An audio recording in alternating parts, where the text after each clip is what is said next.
Greetings, everyone, and welcome to the Train Factory here at the Franklin Institute Science Museum. My name is Derrick Pitts, and I'm sitting here in front of the Franklin Institute's Baldwin 60,000 locomotive, an incredible piece of railroad technology that many of you have probably seen here at the museum when you've come to visit. The Baldwin 60,000 locomotive was an experimental locomotive that came to the Franklin Institute in late 1933, just before the museum opened in early 1934. When it was operational, this locomotive operated over 100,000 miles of track, hauling freight around the country as this particular design of locomotive was being tested. As you see it, it is quite a massive piece of equipment. This locomotive weighs 350 tons, more than a fully loaded 737 aircraft. Just imagine what this must have looked like hurtling down a railroad track at 70 miles an hour. It must have been an awesome sight. Well, this evening, I'm going to read you a story about another awesome sight. A well-known Christmas story called The Polar Express. Let's get started on that adventure.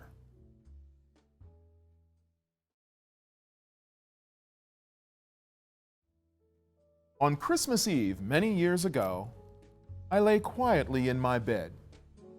I did not rustle the sheets. I breathed slowly and silently. I was listening for a sound a friend had told me I'd never hear, the sound of ringing bells of Santa's sleigh. There is no Santa, my friend said, but I knew he was wrong. Late that night I did hear sounds, though not of ringing bells. From outside came the sounds of hissing steam and squeaking metal.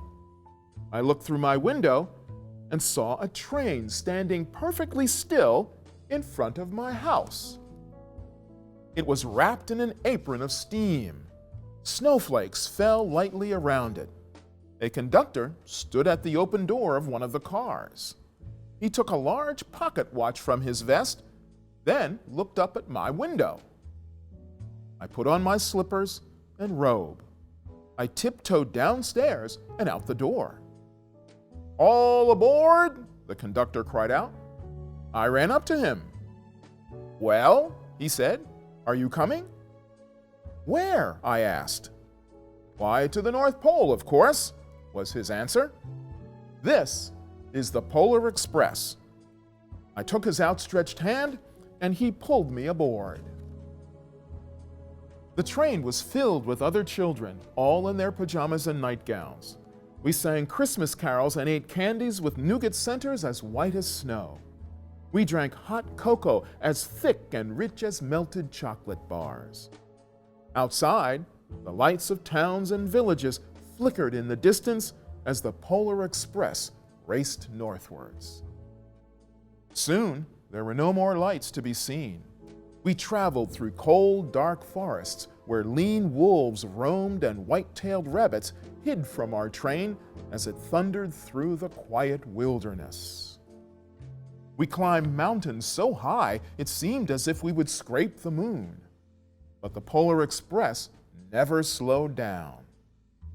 Faster and faster we ran along, rolling over peaks and through valleys like a car on a roller coaster. The mountains turned into hills, the hills to snow-covered plains.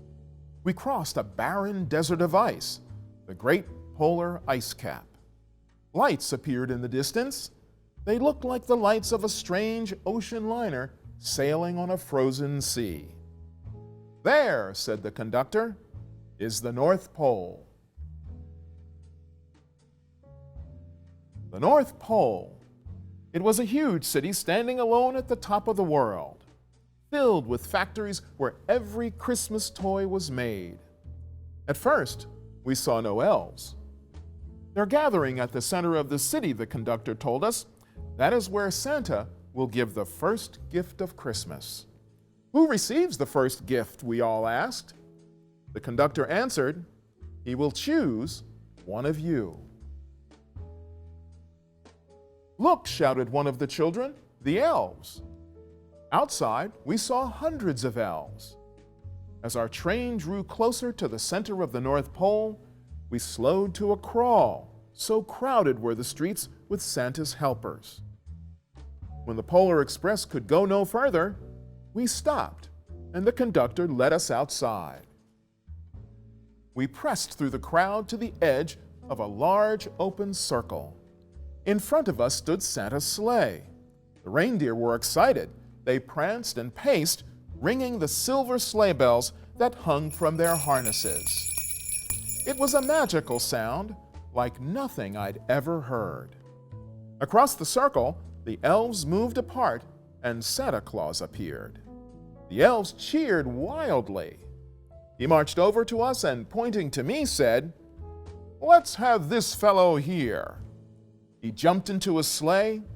The conductor handed me up. I sat on Santa's knee, and he asked, "Now, what would you like for Christmas?" I knew that I could have any gift I could imagine, but the thing I wanted most for Christmas was not inside Santa's giant bag.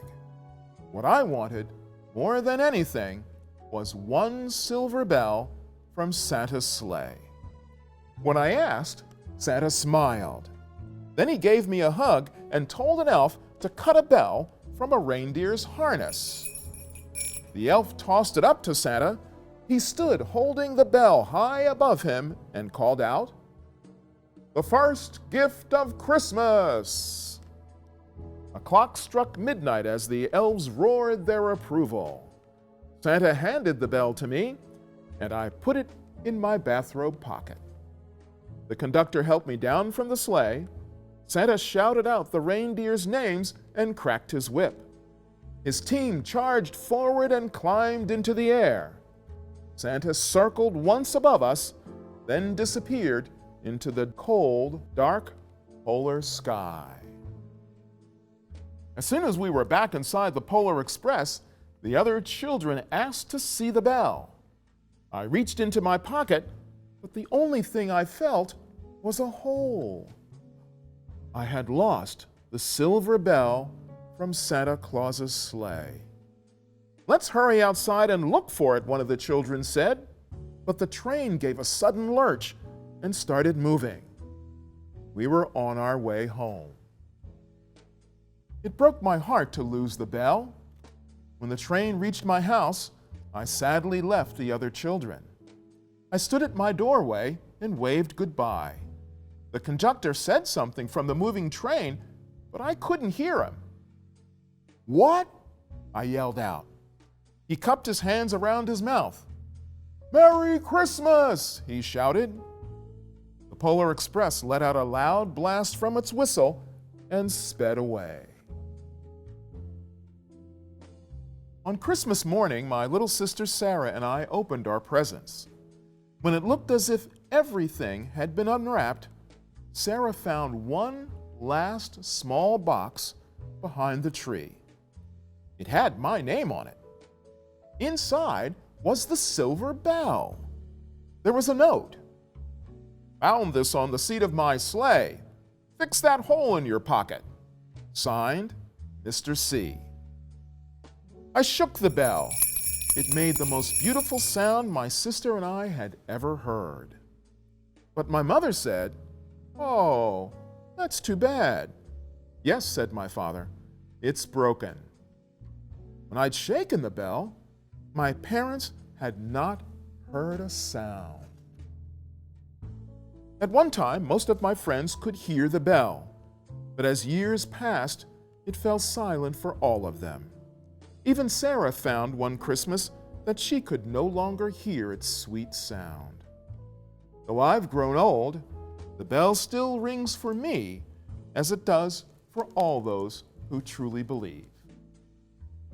We hope you enjoyed the story. Thanks for being with us, and we look forward to when you'll come back to visit the Baldwin Locomotive 60,000 right here at the Franklin Institute, and you can enjoy your own adventure aboard our train. I'm Derrick Pitts. So long.